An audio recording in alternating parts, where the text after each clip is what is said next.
लोकसभा निवडणुकांच्या 5व्या टप्प्यातलं मतदान 20 मे रोजी होणार आहे आणि त्यासाठी सर्वच उमेदवारांनी कंबर कसली आहे। आजही अनेक ठिकाणी प्रचाराच्या तोफा धडाडणार आहेत। आजचा दिवसही प्रचारांनी गाजणार आहे। आज उद्धव ठाकरे, शरद पवार, अजित पवार आणि देवेंद्र फडणवीस यांच्या सभा आहेत। कालच पंतप्रधान मोदींनी महाविकास आघाडीवर जोरदार टीका केली।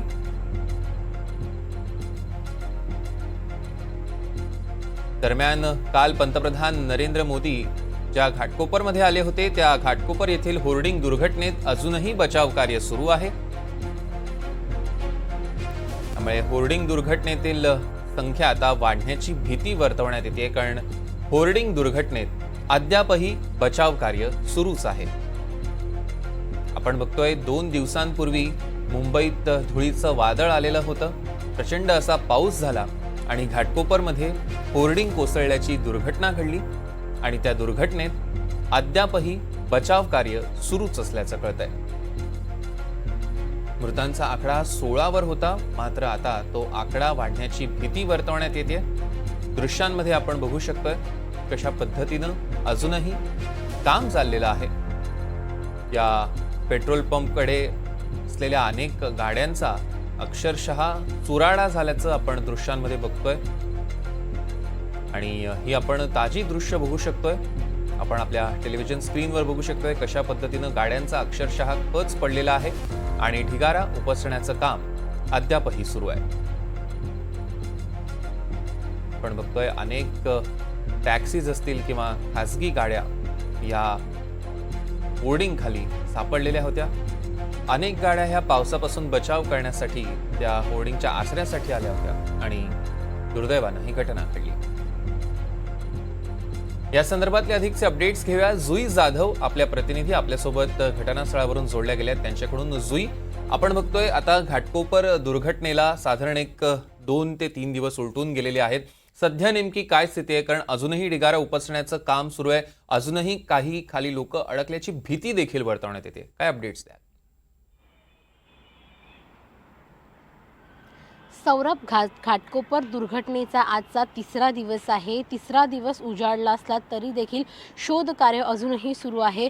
तू माझ्या मागे पाहू शकतोस की ज्या ठिकाणी हे होर्डिंग पडलेलं होतं त्या ठिकाणचा होर्डिंगचा भाग गेला आहे। होर्डिंगने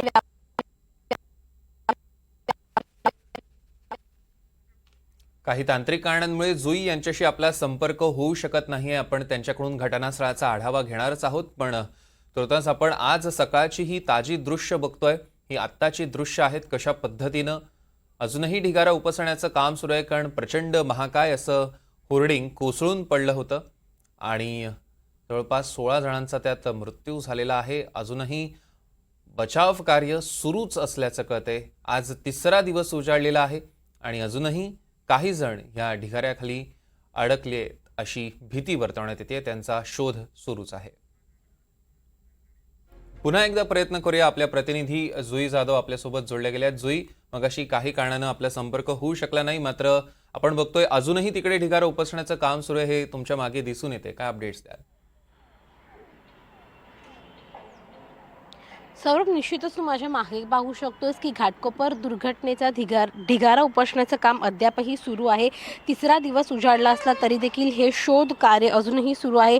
जो आकडा काल आपल्यापर्यंत पोहोचला त्या आकड्यानुसार 16 जणांचा मृत्यू झालेला आहे। काल अजून 2 मृतदेह काढण्यात आले आहेत।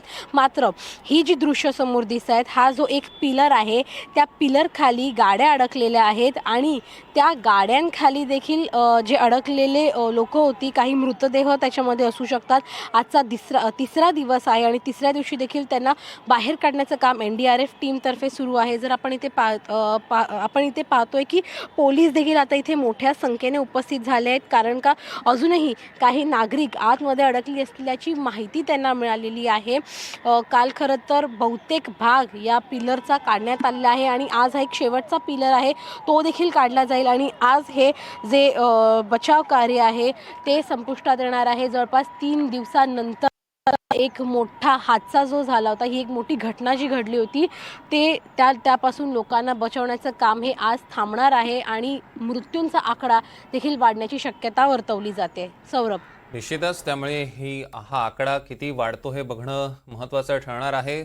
आपण बघतोय की ह्या संदर्भातले अधिकचे अपडेट्स आम्ही तुमच्याकडून घेणारच आहोत. तुर्तास जुई, धन्यवाद.